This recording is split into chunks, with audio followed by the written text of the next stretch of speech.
Introduction to PHP.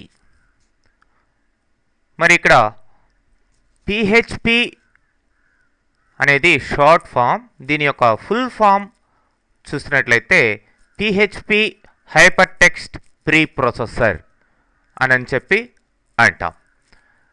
మరి ఈ PHP hypertext preprocessor అనేది ఓపెన్ సోర్స్ స్క్రిప్టింగ్ లాంగ్వేజ్ అండి. అంటే ఓపెన్ సోర్స్ అనగానే మీకు దీన్ని పర్చేజ్ చేయాల్సిన అవసరం లేదు, ఫ్రీగా దీన్ని డౌన్లోడ్ చేసుకొని యూజ్ చేసుకోవచ్చు అని అర్థం. మరి PHP coding server side execute అవుతుంది. అంటే ఇది సర్వర్ సైడ్ స్క్రిప్టింగ్ లాంగ్వేజ్ అన్నమాట.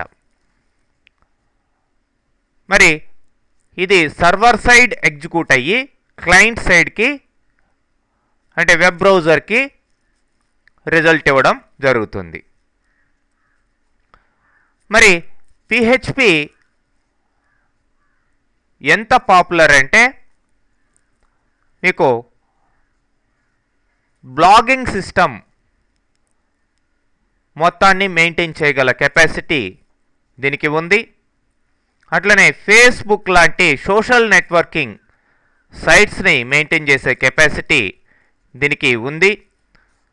ఇవే కాకుండా బిగినర్స్కి కూడా ఈజీగా ఉండే విధంగా సర్వర్ సైడ్ స్క్రిప్టింగ్ని ప్రిపేర్ చేసేదానికి ఈ యొక్క పిహెచ్పి ఈజీగా నేర్చుకొని powerful applications, web applications develop చేసేదానికి ఉపయోగపడుతుంది.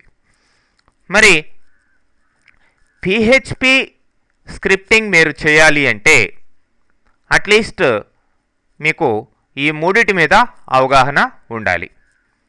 అదే హెచ్టిఎంఎల్, హైపర్ టెక్స్ట్ మార్కప్ లాంగ్వేజీ, మరి దాంతోపాటు సిఎస్ఎస్ క్యాస్కేడింగ్ స్టైల్ షీట్స్.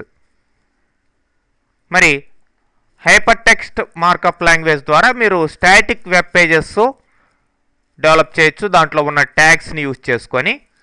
మరి సిఎస్ఎస్ ద్వారా ఆ యొక్క వెబ్ పేజీకి సంబంధించిన రకరకాల స్టైల్ షీట్స్ మీరు ప్రిపేర్ చేయొచ్చు. అంటే వెబ్ పేజీకి సంబంధించిన బ్యాక్గ్రౌండ్ కావచ్చు, ఆ యొక్క లుక్ కావచ్చు, మొత్తం మాడిఫై చేసేదానికి అంటే టెక్స్ట్, ఇమేజెస్, ఎవ్రీథింగ్ మీరు వాటికి సంబంధించిన ఎఫెక్ట్స్ అంతా కూడా వెబ్ పేజ్ ఎఫెక్ట్స్ అంతా కూడా సిఎస్ఎస్ ద్వారా ఈజీగా పెట్టుకునేదానికి అవకాశం ఉంటుంది.